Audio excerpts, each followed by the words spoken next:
Antes de comenzar el video, denle like y suscríbanse al canal. Presten atención a los muros de la colonia Chapalita, en Guadalajara. No a las grietas que el tiempo ha esculpido en el concreto, sino al silencio sepulcral que emana de una propiedad que, durante décadas, no figuró en ningún registro oficial. Una mansión que no existía para el catastro, pero que era el corazón latiente del primer gran imperio del narcotráfico en México. Imaginen un mundo donde un solo hombre, con la elegancia de un banquero y la frialdad de un verdugo, decidía quién vivía y quién moría mientras tomaba un coñac frente a una chimenea de mármol importado. Ese hombre era Miguel Ángel Félix Gallardo, el jefe de jefes, el arquitecto de una federación criminal que cambió la historia del siglo XX. Pero esta no es solo la historia de su ascenso al poder o de los miles de millones de dólares que fluyeron por sus manos. Esta es la historia de lo que ocultaba en su rincón más privado, un secreto que ni siquiera la DEA pudo encontrar durante años de persecución ciega. El ancla de nuestra historia no es un fardo de polvo blanco ni una pistola con cachas de oro. Es algo mucho más pequeño,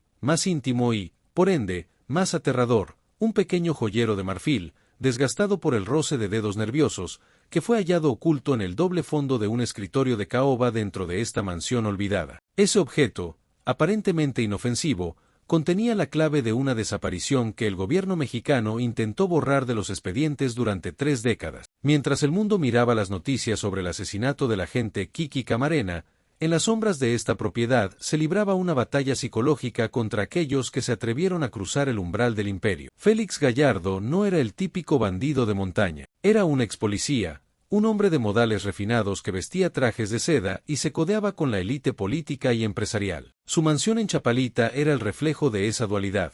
Por fuera, una joya arquitectónica de sobriedad y buen gusto.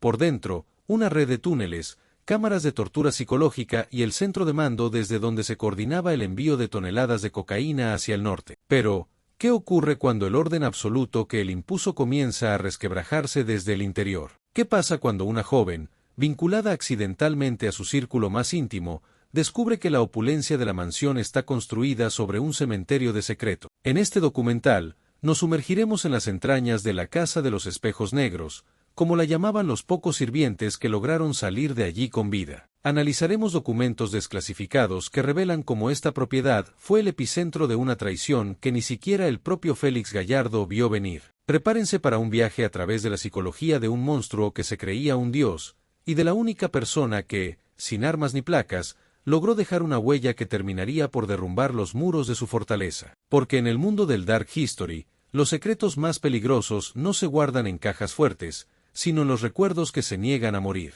Bienvenidos a la verdadera oscuridad detrás del oro. Bienvenidos al laberinto de Miguel Ángel Félix Gallardo. Antes de que terminemos esta hora, comprenderán por qué el jefe de jefes temía más a ese pequeño joyero de marfil que a todas las balas de la justicia federal. El rastro de sangre comienza aquí, en la puerta principal de una mansión que, según el papel, nunca fue construida, pero que hoy reclama su lugar en la memoria de las víctimas. ¿Están listos para entrar? Porque una vez que la puerta se cierre detrás de ustedes, el aire se volverá pesado y la verdad, cortante como un bisturí, empezará a revelarse. El imperio ha caído, pero sus fantasmas siguen reclamando justicia. Para entender la magnitud de la tragedia que se gestó tras los muros de la mansión de Chapalita, debemos alejarnos por un momento de los titulares de prensa y los reportes de inteligencia. Si has llegado hasta este momento, eres el tipo de espectador para el que hacemos nuestros videos.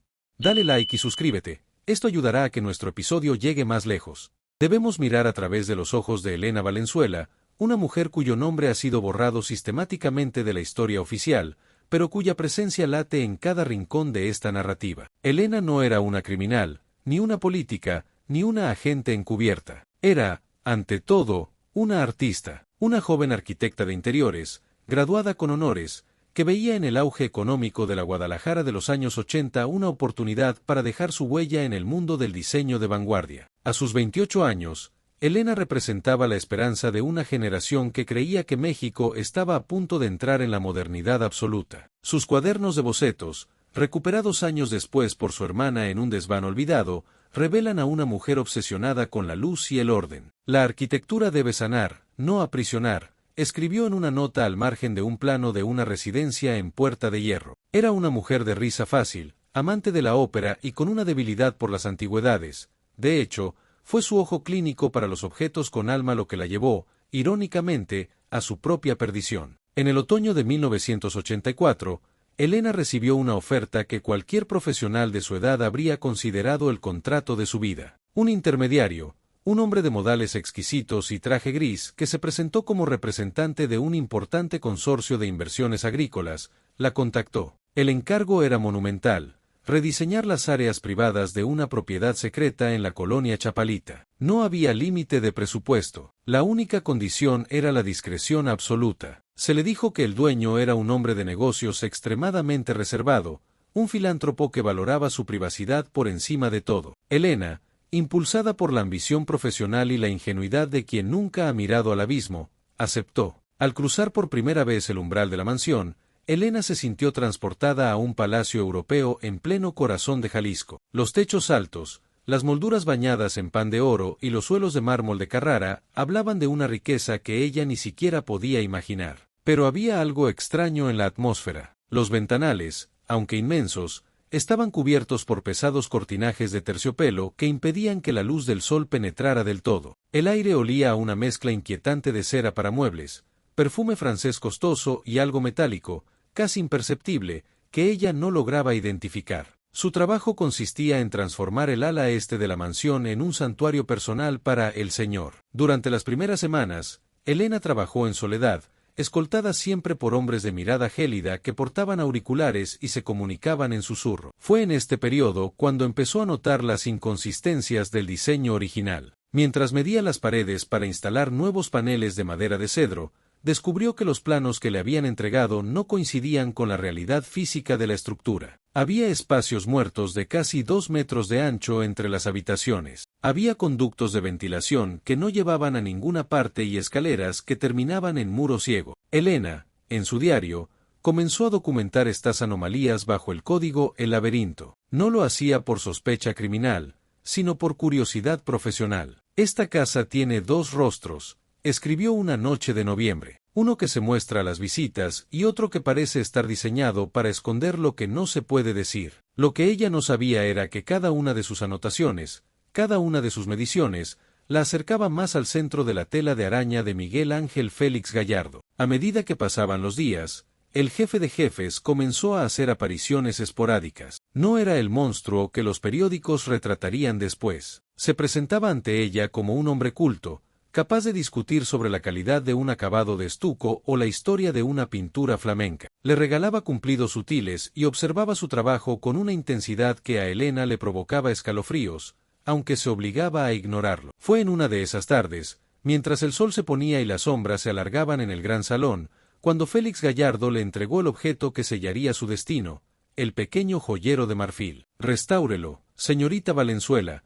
le dijo con esa voz pausada que helaba la sangre. «Perteneció a alguien que ya no está, y quiero que recupere su brillo. Aquí guardo las llaves de mis secretos más preciados». Elena tomó el joyero, notando su peso inusual y el frío del material contra su piel. En ese momento, ella no era consciente de que acababa de recibir el ancla que la arrastraría al fondo del océano de sangre del cártel. Para Elena, la mansión ya no era un proyecto arquitectónico, se estaba convirtiendo en una jaula de oro donde el silencio era la única moneda de cambio para sobrevivir. El mundo de la víctima, lleno de luz y aspiraciones, estaba siendo devorado por la sombra del imperio más oscuro que México había conocido. Diciembre de 1984. Guadalajara bullía con las festividades de fin de año, pero dentro de los muros de la mansión de Chapalita, el tiempo parecía haberse congelado en una estasis artificial. Elena Valenzuela se encontraba en su taller improvisado, una habitación situada en el entresuelo que carecía de ventanas,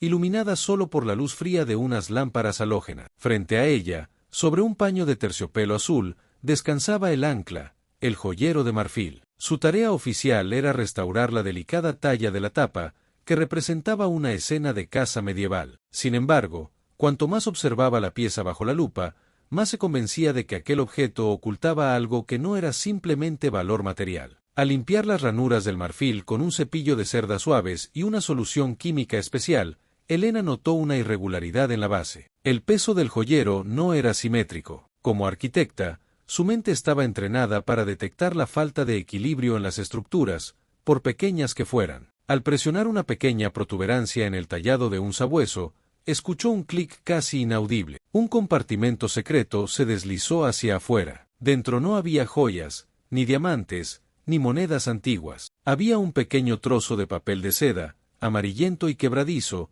y una llave de latón oxidada. En el papel, escrito con una caligrafía temblorosa que denotaba una urgencia desesperada, se leía un solo nombre, Sofía. Debajo, una fecha, 12 de octubre de 1983. Ese fue el momento en que el aire de la habitación se volvió irrespirable. Elena recordó el nombre. Sofía Aranda había sido una destacada decoradora que había desaparecido sin dejar rastro un año antes. La versión oficial, difundida en los periódicos de nota roja que Elena solía ignorar, era que Sofía se había fugado con un amante hacia Europa. Pero allí estaba su rastro, oculto en el corazón del tesoro personal del jefe de jefe. La curiosidad profesional de Elena se transformó instantáneamente en un terror frío que le subía por la columna vertebral. ¿Por qué el hombre más poderoso de México guardaba el nombre de una mujer desaparecida en un compartimento secreto? Esa misma noche, la mansión reveló su verdadera naturaleza. Mientras Elena subía por la escalera de servicio para recoger unos planos que había olvidado en el salón principal,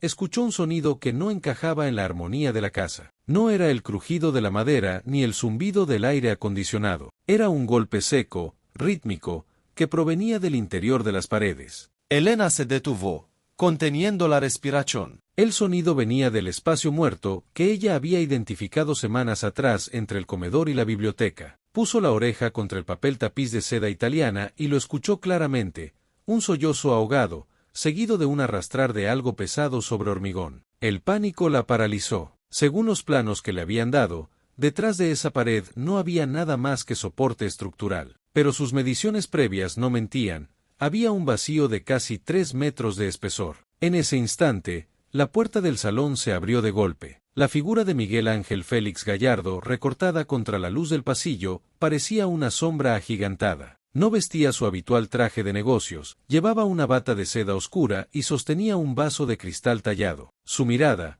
usualmente calculadora pero cortés, era ahora un pozo de oscuridad absoluta. La curiosidad es un defecto estructural, señorita Elena, dijo él, con una voz tan suave que parecía un susurro de muerte. ¿Ha terminado con mi joyero? Es una pieza que requiere una atención muy particular. Al igual que esta casa, Elena, tratando de controlar el temblor de sus manos, mintió. Le dijo que solo buscaba unos bocetos. Félix Gallardo no apartó la vista de ella mientras caminaba lentamente por la habitación, haciendo que el hielo de su vaso tintineara, un sonido que a Elena le pareció el de unos grilletes cerrándose. Él se acercó a la pared donde ella había estado escuchando y la acarició con la punta de sus dedos largos y finos. Esta casa tiene oídos, Elena, y también tiene memoria. Asegúrese de que lo que usted le dé para recordar sea solo su talento, añadió él antes de retirarse, dejándola en una penumbra cargada de una amenaza implícita. Esa noche, Elena no pudo dormir. En la soledad de su cuarto de servicio, volvió a mirar el trozo de papel de seda con el nombre de Sofía. Se dio cuenta de que no estaba en una obra de remodelación, estaba en el centro de un mausoleo viviente. El misterio ya no era la arquitectura de la mansión, sino quienes estaban enterrados en sus cimientos invisibles. El primer encuentro con la verdadera naturaleza de Félix Gallardo le había revelado que el imperio no se mantenía solo con dinero y drogas, sino con el silencio absoluto de aquellos que veían lo que no debían. La desaparición de Sofía era solo la primera pieza de un rompecabezas sangriento que Elena acababa de empezar a armar, sin saber que cada pieza que colocaba era un paso más hacia su propio abismo. A partir de esa noche, la realidad de Elena Valenzuela se fracturó en dos. Por el día, seguía siendo la arquitecta meticulosa que supervisaba la instalación de maderas preciosas y seleccionaba tapices en las exclusivas tiendas de la avenida Vallarta. Por la noche, bajo el amparo de la oscuridad y el silencio absoluto que solo una casa de seguridad puede poseer, Elena se convirtió en una investigadora silenciosa, una cartógrafa de lo prohibido. Sabía que no podía huir sin levantar sospechas que serían su sentencia de muerte, así que decidió que su única arma era el conocimiento. Si comprendía la estructura física de la mansión, tal vez, y solo tal vez, encontraría una salida o la verdad sobre lo que le había ocurrido a Sofía. Su investigación comenzó con un acto de audacia técnica. Elena empezó a llevar un registro doble de sus mediciones. En sus planos oficiales, todo cuadraba perfectamente con los deseos del jefe de jefe, pero en un pequeño cuaderno de notas que escondía dentro del forro de su maletín de herramientas, comenzó a dibujar el plano de las sombras. Utilizando un telémetro láser rudimentario de la época y un hilo de plomada, Elena confirmó sus peores sospechas. La mansión de Chapalita no era una vivienda, era una cebolla de hormigón y acero con capas ocultas diseñadas para el aislamiento total. Descubrió que el muro del comedor, aquel donde había escuchado los sollozos,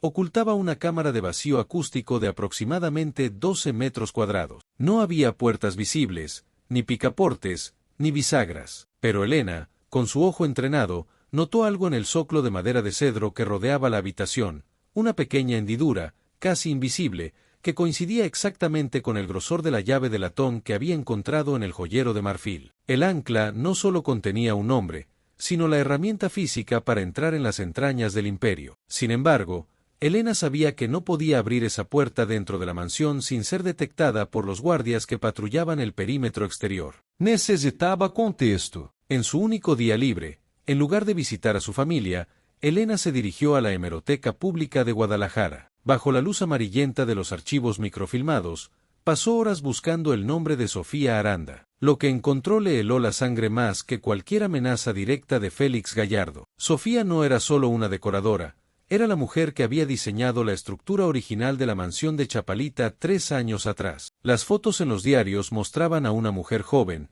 llena de vida, muy similar a la propia Elena. El patrón era aterrador. Félix Gallardo contrataba talento joven, les confiaba la construcción de sus secretos, y una vez que la obra terminaba, el secreto se volvía demasiado pesado para que el arquitecto siguiera caminando libre sobre la tierra. Los artículos hablaban de una desaparición voluntaria, de una maleta hallada en el aeropuerto y de una supuesta carta de despedida. Pero Elena, analizando las fechas en sus notas, se dio cuenta de la mentira. Sofía había desaparecido exactamente 3 días después de que se firmara el acta de finalización de la obra de la mansión. Elena miró su propio calendario de trabajo.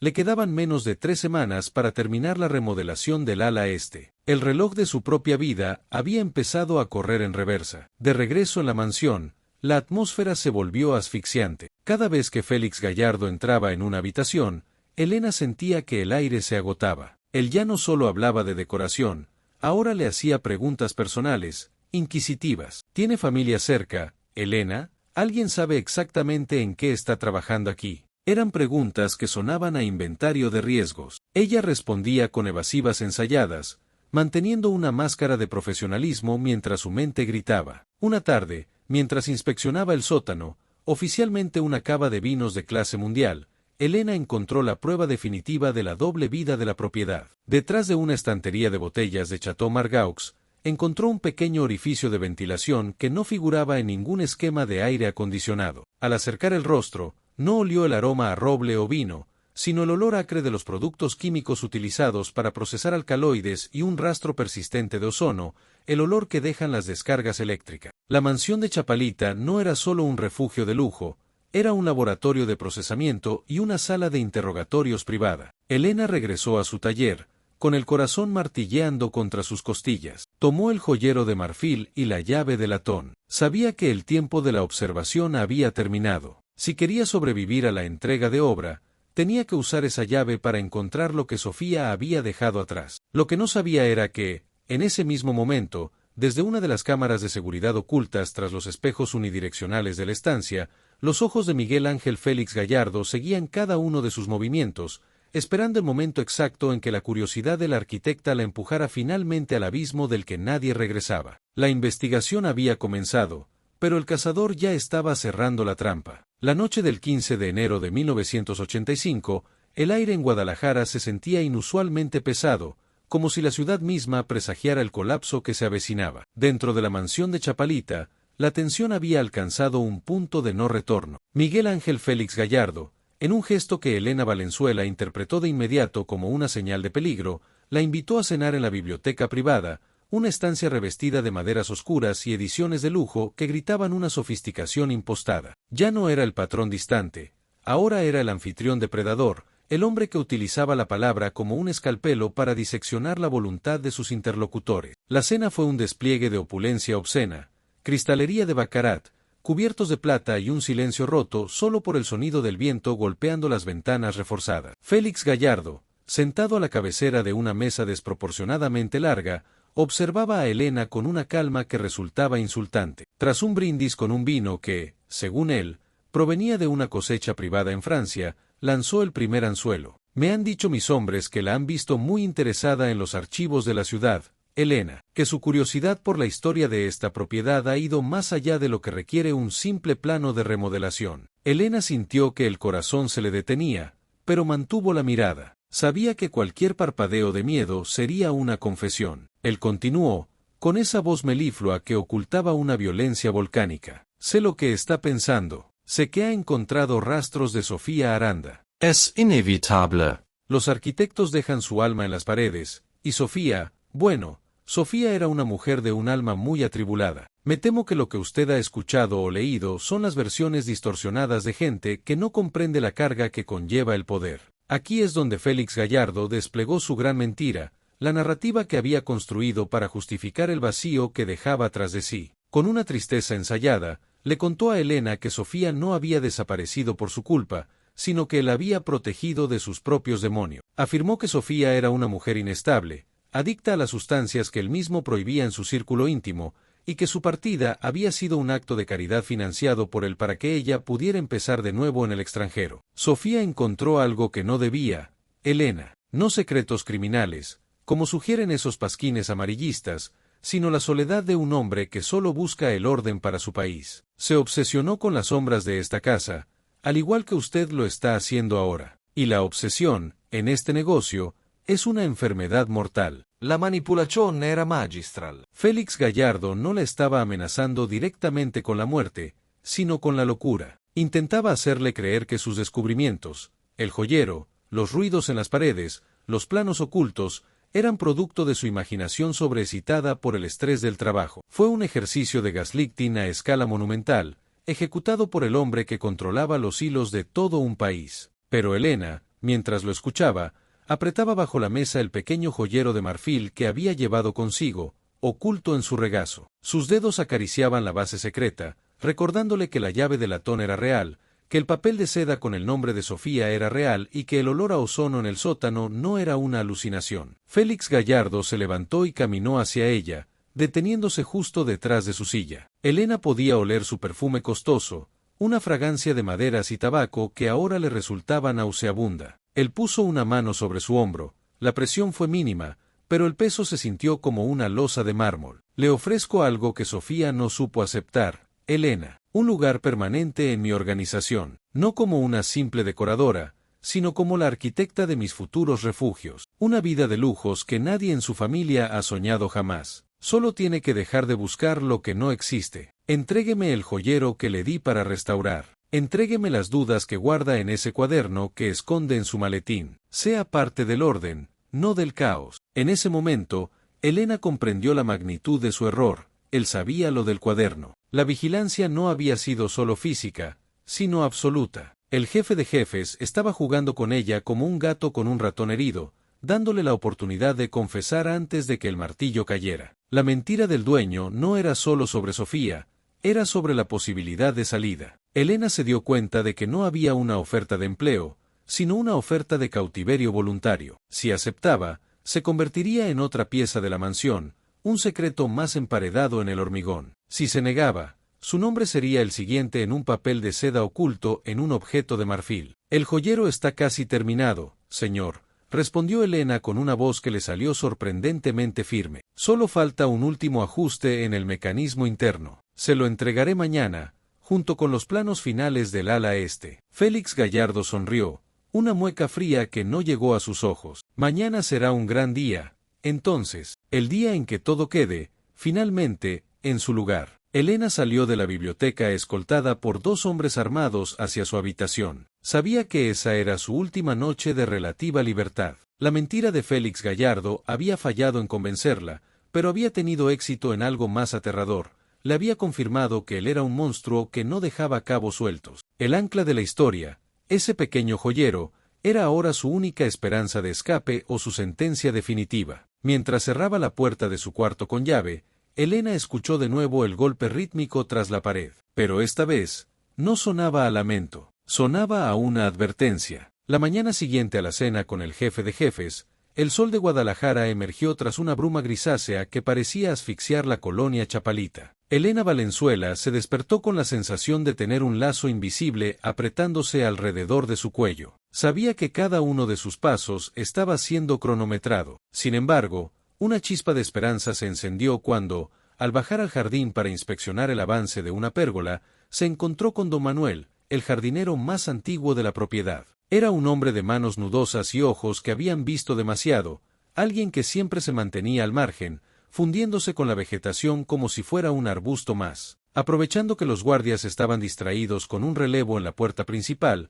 don Manuel se acercó a Elena fingiendo podar unas azaleas cerca de ella. Sin mirarla directamente, susurró con una voz que parecía el crujido de hojas secas. No busque más en las paredes, señorita. Si quiere encontrar a la otra, a la que dibujaba antes que usted, tiene que mirar hacia afuera. La sacaron de aquí una noche de lluvia. Se la llevaron a la Quinta de las Rosas, en Tlaquepaque. Dicen que allí el patrón guarda lo que ya no le sirve pero que no puede destruir. Elena sintió una oleada de adrenalina. ¿Podía ser cierto? ¿Estaba Sofía viva, retenida en otra propiedad del imperio? El jardinero le entregó un pequeño trozo de papel arrugado con una dirección escrita a mano y un croquis rudimentario. Vaya mañana, cuando la manden a recoger los suministros de mármol. Es su única oportunidad, añadió antes de desaparecer entre los pasillos de Arrayanes. Durante el resto del día, Elena se aferró a esa información como a una tabla de salvación. El miedo que sentía fue reemplazado por una determinación febril. Si lograba encontrar a Sofía, o al menos pruebas de su paradero en otro sitio, podría llevar esa información a alguien fuera del círculo de influencia de Félix Gallardo. Ingenuamente, aún creía que existía una autoridad capaz de enfrentarse al jefe de jefes si se le presentaba una prueba irrefutable de un secuestro en curso. Al día siguiente, bajo el pretexto de supervisar personalmente la carga de unas placas de mármol negro en una bodega del centro, Elena logró que su escolta, un joven sicario llamado El Chino, que parecía más interesado en su Walkman que en su vigilancia, se detuviera unos minutos en una zona comercial de Tlaquepaque. Argumentó que necesitaba comprar herramientas de precisión que solo se encontraban en un taller artesanal específico. Con el corazón en la garganta, se escabulló por un callejón y corrió hacia la dirección que don Manuel le había dado. La Quinta de las Rosas resultó ser una propiedad decadente, rodeada de muros altos coronados con vidrios rotos. Al entrar por una puerta lateral entreabierta, el aire se volvió pesado con el olor a humedad y olvido. Elena recorrió las habitaciones vacías,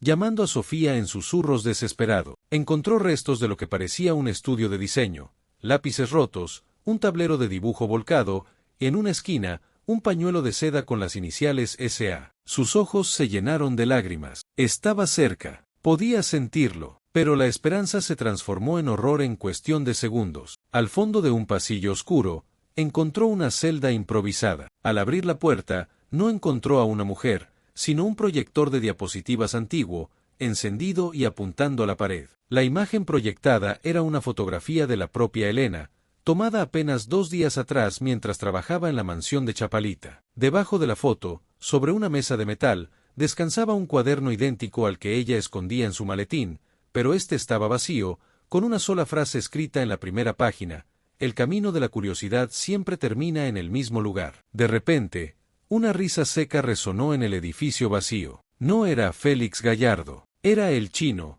que la observaba desde la entrada con una expresión de aburrida crueldad. Don Manuel es un gran narrador de cuentos, ¿verdad, arquitecta? El patrón quería ver hasta dónde llegaría usted si le dábamos una salida falsa. Quería ver si buscaría ayuda o si intentaría rescatar a un fantasma. Elena comprendió con una claridad brutal que todo había sido un montaje. La Quinta de las Rosas no era un lugar de cautiverio para Sofía, era un teatro diseñado para probar su lealtad y su desesperación. Félix Gallardo no solo controlaba sus movimientos, sino también sus esperanzas. Don Manuel no era un aliado, era un actor en una obra de teatro psicológica destinada a romper su voluntad. La dirección, el pañuelo, el estudio, todo era un rastro falso, un breadcrumb envenenado para llevarla a un callejón sin salida emocional. Mientras era arrastrada de vuelta al coche, Elena se dio cuenta de que había desperdiciado su única oportunidad de movimiento libre siguiendo una mentira. Peor aún, había confirmado las sospechas de Félix Gallardo.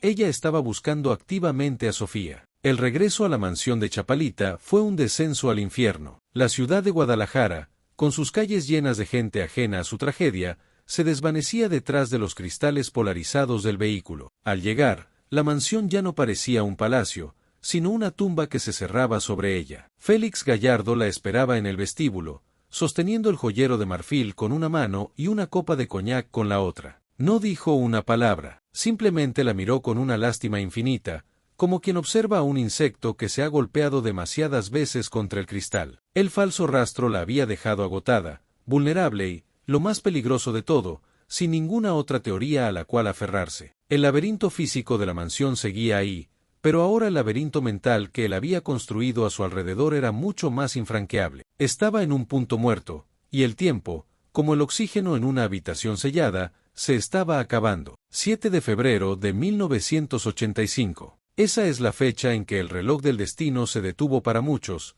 pero especialmente para Elena Valenzuela. Mientras el mundo entero fijaba sus ojos en Guadalajara tras el secuestro del agente de la DEA, Enrique Kiki Camarena, una oscuridad mucho más silenciosa y eficiente caía sobre la mansión de Chapalita. En el caos que siguió al asalto de las fuerzas federales a diversas propiedades del cártel, el nombre de Elena, la arquitecta que había intentado descifrar el laberinto de piedra y secretos, fue borrado como si nunca hubiera sido escrito. Esta es la parte de la historia que los expedientes oficiales prefieren ignorar, el vacío absoluto. En los días posteriores a la cena fallida y la trampa de la Quinta de las Rosas, Elena dejó de aparecer en sus lugares habituales. Su hermana, María, comenzó un peregrinaje desesperado por las delegaciones de policía de Jalisco. Pero en 1985, preguntar por alguien que había trabajado para el jefe de jefes era como pedir una cita con el verdugo. Los oficiales, con sus uniformes raídos y sus miradas desviadas hacia el suelo, daban siempre la misma respuesta: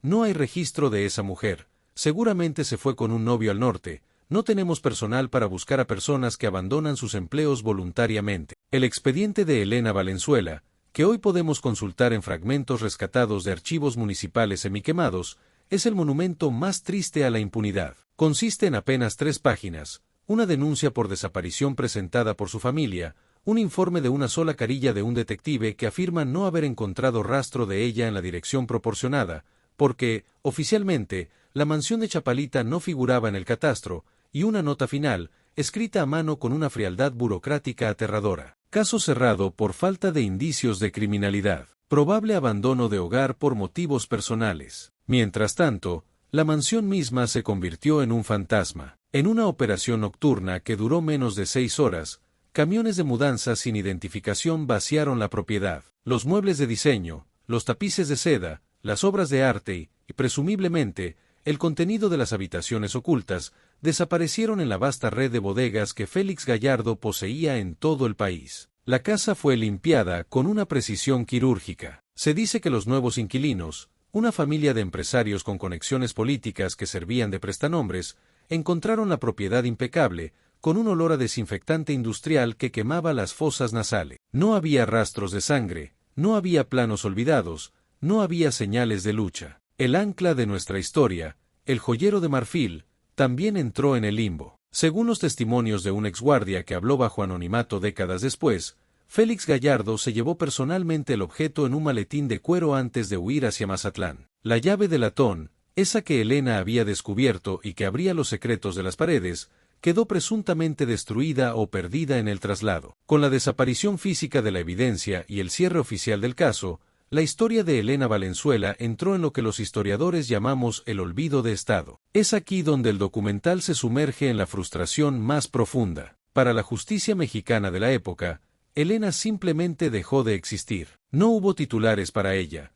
Todas las portadas estaban ocupadas por la búsqueda frenética de Camarena y la caída inminente de la jerarquía del cártel de Guadalajara. La tragedia individual de una mujer que vio demasiado fue devorada por la tormenta geopolítica entre México y Estados Unidos. Su familia, amenazada por hombres anónimos en camionetas negras, se vio obligada a mudarse de ciudad y a guardar silencio. Durante casi 5 años, el rastro fue inexistente. La mansión de Chapalita, despojada de su aura de poder absoluto pero manteniendo su estructura laberíntica, se quedó sola, custodiada por el eco de los secretos que Elena había intentado cartografiar. Los archivos se llenaron de polvo, las cintas de las declaraciones de los pocos testigos se magnetizaron y se volvieron inaudibles. Parecía que Miguel Ángel Félix Gallardo había ganado la batalla definitiva, no solo había escapado inicialmente de la justicia, sino que había logrado que la verdad sobre lo ocurrido dentro de su santuario privado fuera enterrada bajo toneladas de papel oficial y mentiras institucionales. Pero lo que el jefe de jefes olvidó es que el Dark History siempre deja una grieta. Los muros pueden ser limpiados, los expedientes pueden ser quemados y los testigos pueden ser silenciados, pero el ancla, el objeto cargado de memoria, tiene una forma persistente de volver a la superficie. El punto muerto no era el final, era solo el tiempo que la verdad necesitaba para madurar en las sombras, esperando a que alguien, años después, tuviera el valor de mirar donde todos los demás habían decidido cerrar los ojos. La historia de Elena Valenzuela no había terminado, simplemente estaba esperando su momento para gritar desde el pasado. Abril de 1989. El mundo observaba con asombro las imágenes que daban la vuelta al globo. Miguel Ángel Félix Gallardo, el intocable, el jefe de jefes, era finalmente conducido a prisión. El imperio que parecía eterno se fragmentaba en 1000 pedazos, dando lugar a la era de los cárteles en pugna. Pero mientras los analistas políticos hablaban de geopolítica y flujos de cocaína, en un pequeño departamento de la colonia moderna en Guadalajara, la detención del capo no trajo alivio, sino una desesperación renovada. Para María Valenzuela, la hermana de Elena, la caída del monstruo significaba una última y agónica oportunidad. Si el dueño de los secretos estaba tras las rejas, quizás las paredes de la mansión de Chapalita finalmente se dignarían a hablar. María no era detective, pero el dolor la había convertido en una experta en la sombra. Durante 4 años, había guardado bajo su colchón el único objeto que el servicio secreto no confiscó durante sus visitas intimidatorias, el cuaderno de bocetos original de Elena, el plano de la sombra. En sus páginas, los dibujos técnicos de su hermana se mezclaban con notas marginales que hablaban de ruidos, de espacios vacíos y de un nombre recurrente, Sofía. María sabía que la justicia oficial era un callejón sin salida. Había visto cómo los expedientes se perdían y cómo los fiscales que se interesaban por el caso terminaban pidiendo traslados a otros estados por razones de salud. Decidida a no dejar que la historia de su hermana fuera enterrada por el ruido de la captura de Félix Gallardo, María contactó a Ricardo, un exagente de la Policía Judicial Federal que había sido expulsado de la corporación por negarse a recibir un soborno durante el asalto a una casa de seguridad en 1985. Ricardo era un hombre quebrado, un alcohólico funcional que vivía entre el resentimiento y la culpa, pero conservaba algo que María necesitaba, el conocimiento de cómo operaban las entrañas del sistema. Juntos, iniciaron una búsqueda no oficial, una investigación marginal que se alejaba de los juzgados y se adentraba en los barrios bajos y en las notarías corruptas. Si su hermana encontró algo en esa casa, no está en los expedientes de la PGR, le dijo Ricardo en un café oscuro, mientras revisaba el cuaderno de Elena. Félix Gallardo no era un criminal común, era un arquitecto del orden. Si dejó un rastro, es un rastro físico, algo que quedó emparedado. Pero entrar en esa mansión ahora es un suicidio. Está bajo custodia federal, y créame, los federales que están allí no están cuidando la propiedad, están buscando el dinero que el jefe no pudo llevarse. A pesar de las advertencias, la búsqueda no oficial los llevó a rastrear el rastro de los objetos incautados. María y Ricardo pasaron meses visitando casas de empeño de lujo y subastas gubernamentales de bienes decomisados. Fue una labor de hormiga, una inmersión en la decadencia de un imperio. Encontraron cuadros que Elena había seleccionado, jarrones Ming que ella había descrito en sus diarios, todos vendidos a precios irrisorios a testaferros y políticos de bajo nivel. El sentimiento de desamparo era total. Cada objeto recuperado era una confirmación de que la vida de Elena había sido desmantelada y vendida por parte. La tensión alcanzó su punto máximo cuando Ricardo recibió una llamada anónima. Alguien, un ex empleado de la mansión que ahora vivía escondido en la periferia de Zapopan, afirmaba tener algo que pertenecía a la señorita arquitecta. El encuentro fue en un cementerio, bajo una lluvia fina que recordaba a las noches de 1985. El hombre, temblando, le entregó a María un sobre de papel estraza. Dentro no había dinero, sino una serie de fotografías polares borrosas tomadas por las cámaras de seguridad internas de la mansión. En una de ellas, se veía a Elena de espaldas, frente al muro del comedor, sosteniendo el joyero de marfil. Pero lo más impactante era la fecha impresa en el margen de la foto,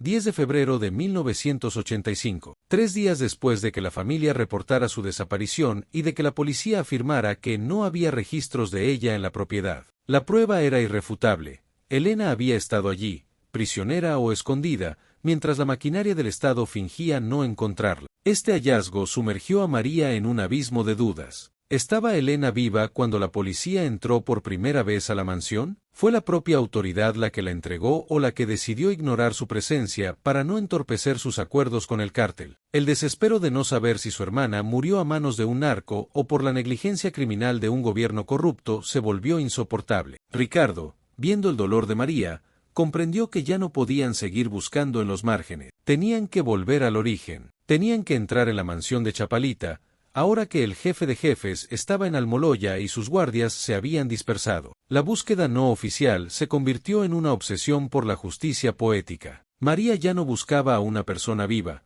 buscaba la verdad que permitiera que Elena descansara. El plano de las sombras ya no era solo un cuaderno de arquitectura, era un mapa del tesoro de sangre. Pero entrar en la mansión significaba enfrentarse a los fantasmas que el imperio había dejado atrás, y a la posibilidad de encontrar algo que cambiaría para siempre su percepción del mal. El tiempo de las dudas se agotaba, el momento de la confrontación con el lugar donde todo terminó estaba a punto de llegar, impulsado por el motor imparable de una hermana que se negaba a olvidar. Diciembre de 1989. La ciudad de Guadalajara intentaba sacudirse el estigma de ser la cuna del narco, pero para María Valenzuela y el exagente Ricardo, la verdadera historia estaba apenas por ser desenterrada. Armados con el plano de las sombras que Elena había dibujado antes de desaparecer y una linterna de alta potencia, se infiltraron en la mansión de Chapalita durante una madrugada de neblina densa. La propiedad, ahora bajo una custodia federal laxa y corrupta, se alzaba como un monumento al silencio. El aire dentro de la casa era pesado,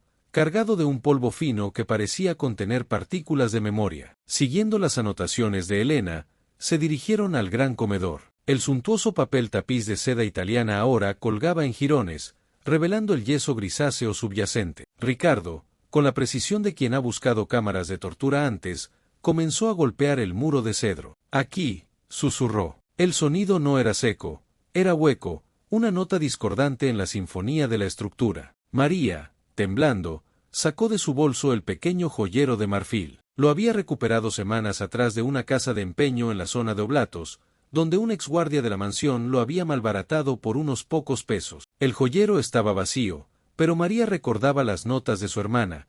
El objeto no era el tesoro, era el mecanismo. En la base del panel de madera, tal como Elena había marcado con una pequeña cruz en sus planos, había una moldura que parecía puramente decorativa. María insertó la base del joyero de marfil en una hendidura apenas visible. Hubo un crujido de engranajes oxidados, un sonido metálico que pareció resonar en toda la colonia. Con un esfuerzo conjunto, empujaron el panel. La pared no se abrió hacia afuera, sino que se deslizó hacia un lado, revelando una cavidad oscura y estrecha que no figuraba en ningún registro oficial del gobierno. Al entrar, el haz de la linterna iluminó una escena que el tiempo no había logrado borrar. No era una bóveda de dinero, era una celda de 3 metros por 3, revestida con placas de corcho para absorber el sonido. El olor era insoportable, una mezcla de humedad antigua y algo dulce, el aroma rancio de la muerte confinada. En el centro, una pequeña mesa de trabajo, similar a la que Elena usaba en su estudio, y sobre ella,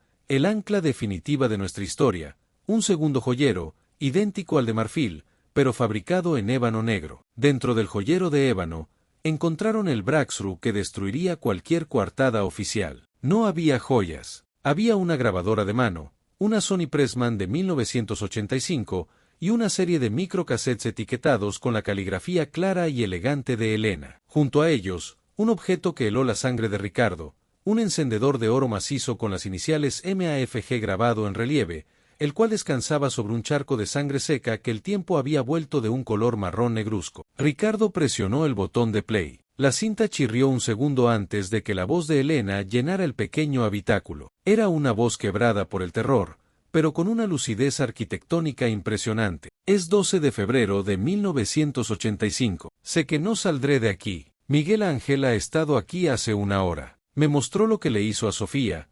Ella está debajo del suelo de esta misma habitación. Él cree que me ha roto, pero he usado su propio laberinto en su contra. Este espacio que estoy usando no está en sus planos originales, es un error de cálculo que él nunca notó. He escondido su encendedor aquí, el que usó para quemar mis bocetos. Es la prueba de que él estuvo conmigo en esta celda después de que la policía declarara que la casa estaba vacía. Si alguien encuentra esto, por favor, no dejen que digan que nos fuimos por voluntad propia. Esta casa es una boca que nos tragó a todos. La grabación continuaba detallando no solo su cautiverio, sino los nombres de los oficiales de la Policía Federal que habían entrado a la mansión mientras ella estaba gritando tras la pared, y cómo esos mismos oficiales habían compartido risas y tragos con Félix Gallardo a pocos metros de su prisión. Era la prueba irrefutable de la colusión total. El encendedor de oro, un regalo personal de un político de alto nivel al jefe de jefes, situaba al capo en la escena del crimen en un momento en que sus abogados afirmaban que él ya estaba en Mazatlán,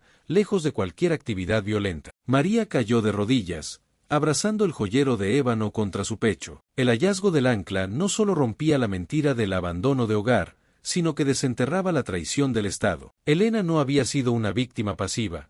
Había usado su talento para construir una trampa desde el más allá para el hombre que se creía el dueño de todas las salidas. El plano de las sombras era real. El laberinto de Félix Gallardo tenía finalmente un mapa de salida, trazado con la sangre y la valentía de una mujer que se negó a ser olvidada. El silencio de la mansión de Chapalita había sido roto para siempre. Enero de 1990. El aire en la Ciudad de México era gélido, pero dentro de las oficinas de la Procuraduría General de la República se respiraba un fuego contenido. María Valenzuela y el exagente Ricardo no habían acudido a la policía local, vendida al mejor postor, sino que habían logrado llegar hasta una pequeña unidad de asuntos internos, un grupo de hombres y mujeres que, bajo la presión internacional tras el caso Camarena, buscaban desesperadamente limpiar la imagen de la institución. Sobre la mesa de metal, bajo la luz parpadeante de un fluorescente, descansaban los dos anclajes de nuestra historia, el joyero de marfil, ahora desgastado, y el joyero de ébano, que contenía la voz de una muerta que se negaba a guardar silencio. La confrontación no se dio en un callejón con armas de fuego, sino en un entorno mucho más devastador para un hombre como Miguel Ángel Félix Gallardo, el terreno de la verdad absoluta e irrefutable. El jefe de jefes, recluido en el penal de máxima seguridad de Almoloya de Juárez, seguía manteniendo una imagen de hombre de negocios injustamente perseguido. Desde su celda, dictaba cartas a la prensa, vestía ropas impecables y hablaba con una serenidad que convencía a muchos de que él era simplemente un mediador, un pacificador que había traído orden al caos. Pero esa máscara estaba a punto de ser triturada. El fiscal encargado del caso, un hombre que sabía que estaba firmando su sentencia de muerte al aceptar las pruebas, organizó una audiencia a puerta cerrada. Félix Gallardo fue trasladado bajo un operativo militar sin precedente. Cuando el capo entró en la sala, su sola presencia pareció bajar la temperatura varios grados. Caminaba con la barbilla en alto, saludando con un leve asentimiento a los presentes, como si estuviera entrando en una junta de consejo de administración. Se sentó frente a María, a quien miró con una mezcla de curiosidad y desprecio, sin reconocerla todavía como la arquitecta de su ruina. Señor Félix Gallardo, comenzó el fiscal con voz trémula, se le han imputado muchos cargos por tráfico de sustancias y conspiración, pero hoy, lo que nos ocupa es el destino de Elena Valenzuela y Sofía Aranda, nombres que usted dice no recordar. Félix Gallardo sonrió, una curva leve y perfecta en sus labios. Mi memoria es amplia, licenciado, pero no retiene las identidades de cada empleado que ha pasado por mis propiedades. Las personas vienen y van, especialmente en el mundo del diseño y la decoración. Son volatiles. Fue entonces cuando María, rompiendo el protocolo, deslizó el joyero de ébano por la mesa hacia él. El rostro del jefe de jefes no cambió, pero sus dedos, largos y finos, se crisparon sobre el pantalón de su uniforme carcelario. Ricardo encendió la grabadora Sony Pressman. El silencio de la sala fue perforado por el siseo de la cinta y, de repente, la voz de Elena inundó el espacio. Miguel Ángel ha estado aquí hace una hora. Él cree que me ha roto. He escondido su encendedor aquí. Es la prueba de que él estuvo conmigo en esta celda. Por primera vez en su vida pública, la máscara de Miguel Ángel Félix Gallardo se resquebrajó. No fue un estallido de ira, fue algo más sutil y aterrador. Sus ojos se volvieron dos cuentas de vidrio negro. El color abandonó su rostro. El fiscal puso sobre la mesa el encendedor de oro macizo con las iniciales MAFG hallado junto a la sangre de Elena. Este encendedor, señor Félix Gallardo, tiene rastros hemáticos que coinciden con el tipo de sangre de Elena Valenzuela. Y lo más importante, tiene sus huellas dactilares, impregnadas en el metal bajo la capa de polvo de 5 años. Usted estuvo en esa habitación oculta de Chapalita. Usted escuchó estos mismos gritos que nosotros escuchamos hoy. Sigue afirmando que ella se fue por su propia voluntad. La confrontación psicológica fue total. Félix Gallardo, el hombre que controlaba los hilos de los gobernadores y los generales, se vio reducido a lo que realmente era, un torturador acorralado por el ingenio de una mujer a la que había subestimado por ser solo una decoradora. Él intentó recuperar la compostura, carraspeó y miró fijamente a María. «Usted no entiende el peso de la historia, señora», susurró él, con una voz que ya no era meliflua, sino un rugido ahogado. Esa casa,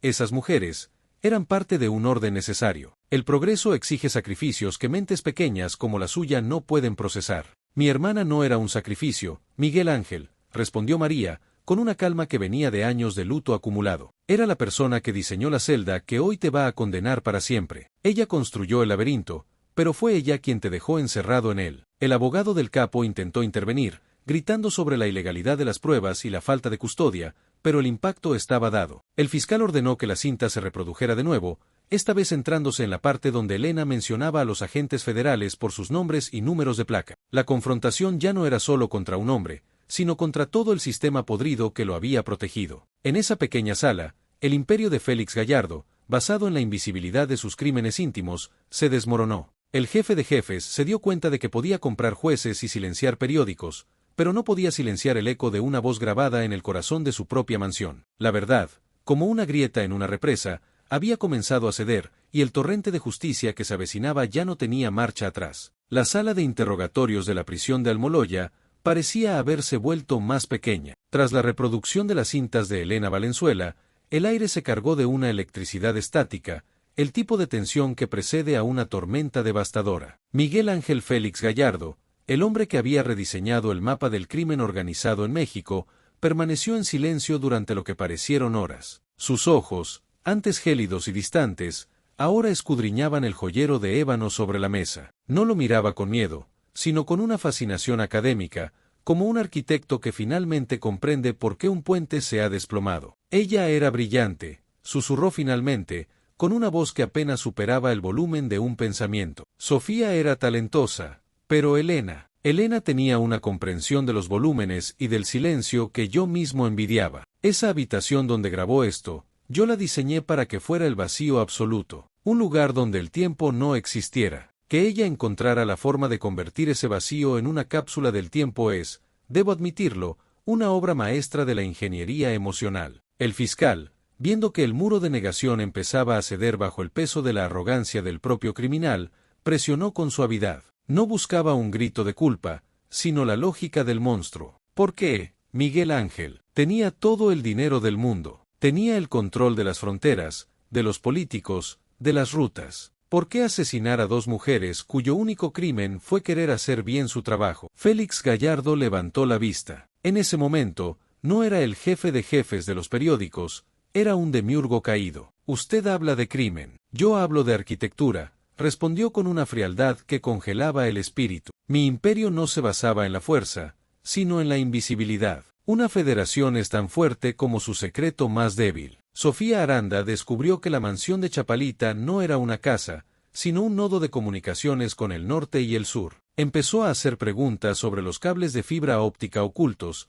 sobre las frecuencias de radio emparedadas. Se volvió un riesgo estructural, y en una estructura perfecta, el riesgo se elimina o se integra. Se inclinó hacia adelante, sus manos entrelazadas sobre la mesa, proyectando una sombra alargada. A Elena la elegí para corregir los errores de Sofía. Pero ella cometió el error de tener empatía. La empatía es como la humedad en los cimientos, termina por pudrirlo todo. Cuando la encontré escuchando tras la pared del comedor, no vi a una mujer asustada, vi una grieta en mi represa. Le ofrecí todo, le ofrecí ser la arquitecta de una nueva era, pero ella prefirió ser la cronista de mi caída. Me obligó a actuar. Yo no quería matarla, quería que ella comprendiera la belleza del orden que yo estaba construyendo. Si la dejaba salir, el orden se convertiría en caos. La justicia que ustedes buscan es pequeña, burocrática. Mi justicia era la preservación de un mundo donde un solo hombre podía sentar a la mesa a todos los bandidos y hacerlos comportarse como caballero. La confesión fue un descenso a la psique de un hombre que se creía un dios necesario. Félix Gallardo admitió, sin un ápice de remordimiento, que la mansión de Chapalita contenía 3 niveles de sótanos que no figuraban en ningún plano, y que el espacio muerto donde Elena fue confinada era solo uno de los muchos santuarios de silencio que había ordenado construir en sus propiedades. Reveló que los joyeros, el de marfil y el de ébano, eran parte de un juego simbólico, la luz y la sombra de su poder. El de marfil contenía el pasado, los nombres de los que me ayudaron a subir. El de ébano debía contener el futuro, mis secretos más profundos. Elena lo robó de mi escritorio la última noche. Supongo que ella entendió, mejor que nadie, que el negro era el color que mejor representaba la verdad de este negocio. El psicólogo forense que presenciaba la escena anotaría más tarde que Félix Gallardo no mostraba signos de psicopatía clásica, sino de una megalomanía arquitectónica. Veía a las personas como materiales de construcción. Elena Valenzuela no había sido una persona para él. Había sido una variable inestable que debía ser neutralizada para que el edificio de su federación no colapsara. Ella creyó que me ganaría con esa grabadora, concluyó Félix Gallardo, recuperando su máscara de indiferencia mientras se recostaba en su silla. Pero miren a su alrededor. Yo estoy aquí, en una celda, pero el mundo que construí sigue ahí fuera. Los muros que ella diseñó siguen en pie. Yo he perdido una batalla contra una muerta, es cierto, pero la arquitectura del miedo que yo inicié en Chapalita, esa no la van a derribar con una cinta de casete. Al terminar su confesión, Félix Gallardo pidió un vaso de agua y se negó a decir una palabra más. Había revelado sus motivos no por arrepentimiento, sino por el deseo narcisista de que el mundo supiera que nada en su mansión era accidental. La dualidad de su imperio, el éxito público y la oscuridad privada, quedaba finalmente expuesta. La voz de Elena, desde el más allá, había forzado al arquitecto del horror a admitir que, por una vez en su vida, alguien había encontrado una salida secreta en su laberinto de sangre. El duelo psicológico terminaba con el villano reconociendo su derrota, no ante la ley, sino ante el ingenio superior de su víctima. La verdad estaba servida, pero el precio, como Félix Gallardo se encargó de recordarles con una última mirada gélida, había sido la destrucción total de la inocencia. El veredicto final no llegó con el estruendo de un mazo de juez, sino con el peso asfixiante de la historia que se cierra sobre sí misma. Tras las revelaciones obtenidas en la sala de interrogatorios del Moloya y la contundencia de las cintas recuperadas en el joyero de ébano, el sistema judicial mexicano se vio forzado a hacer algo que había evitado durante décadas: reconocer que la estructura del poder criminal no solo se alimentaba de dinero, sino de la aniquilación sistemática de ciudadanos inocentes. Miguel Ángel Félix Gallardo fue sentenciado a décadas adicionales de prisión, asegurando que el jefe de jefes jamás volvería a ver la luz del sol más allá de los muros de concreto que él mismo había ayudado a glorificar. Pero la verdadera justicia no se midió en años de cárcel, sino en la recuperación de la verdad. La mansión de Chapalita, el escenario de este horror arquitectónico, sufrió un destino acorde a su naturaleza. Tras el juicio, la propiedad fue incautada definitivamente. Durante años, permaneció abandonada, convirtiéndose en una herida abierta en el corazón de Guadalajara. Los vecinos decían que, en las noches de viento, se podía escuchar un rítmico golpe seco proveniente de las paredes, un eco de los sollozos que Elena Valenzuela intentó documentar. Finalmente, en la década de los 90, la casa fue demolida. Bajo los cimientos del ala este, tal como las cintas de Elena habían indicado, los peritos forenses encontraron los restos de Sofía Aranda y de otras 3 personas cuyas identidades se habían perdido en el olvido de las sombras. Elena, sin embargo, no fue encontrada allí. Su cuerpo, según se sospecha por testimonios posteriores, fue trasladado antes de la demolición, dejando su voz como su único y eterno testamento. María Valenzuela pasó el resto de sus días dedicada a la preservación de la memoria de su hermana. El joyero de marfil y el de ébano, los anclajes de esta tragedia, descansan hoy en una vitrina privada del Museo de la Memoria y la Tolerancia, lejos de las manos de coleccionistas de lo macabro. Son un recordatorio de que, incluso en el corazón del imperio más oscuro, la luz de la verdad puede ser preservada por un individuo valiente armado solo con su ingenio. El plano de las sombras de Elena se estudia hoy en algunas facultades de criminología, no como una pieza de arquitectura, sino como un mapa psicológico de cómo el mal utiliza el espacio físico para ocultar su esencia. La figura de Miguel Ángel Félix Gallardo envejeció tras las rejas, convertido en un anciano frágil que, a pesar de sus intentos por limpiar su imagen en documentales y entrevistas, nunca pudo borrar el sonido de la voz de Elena grabada en su propia guarida. Su legado es hoy una mancha de sangre en la historia de México, la prueba de que el orden que él pretendía imponer era solo un laberinto de espejos diseñado para ocultar su propia monstruosidad. El imperio cayó, y de sus cenizas no quedó el oro ni la seda, sino el relato de una arquitecta que, al verse atrapada en la oscuridad, decidió construir una salida hacia la eternidad. Al final de este viaje por las profundidades del Dark History, Nos queda una pregunta que resuena en los muros de cada mansión que hoy se levanta con dinero de procedencia dudosa.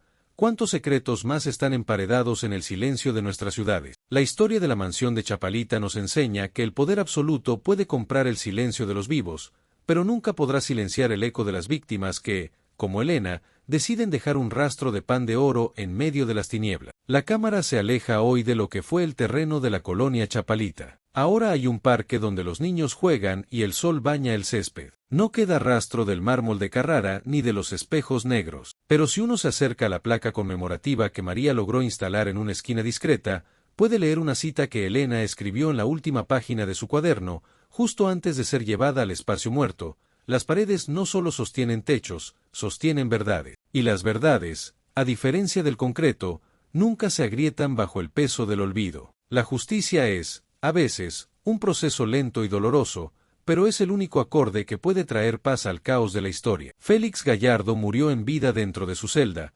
prisionero de los mismos secretos que Elena Valenzuela liberó. El imperio ha caído. La verdad ha sido contada. El laberinto, finalmente, no tiene más secretos que ocultar. Presten atención al silencio. A veces, es lo más fuerte que escucharemos jamás.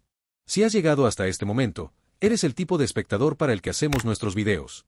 Dale like y suscríbete. Esto ayudará a que nuestro episodio llegue más lejos.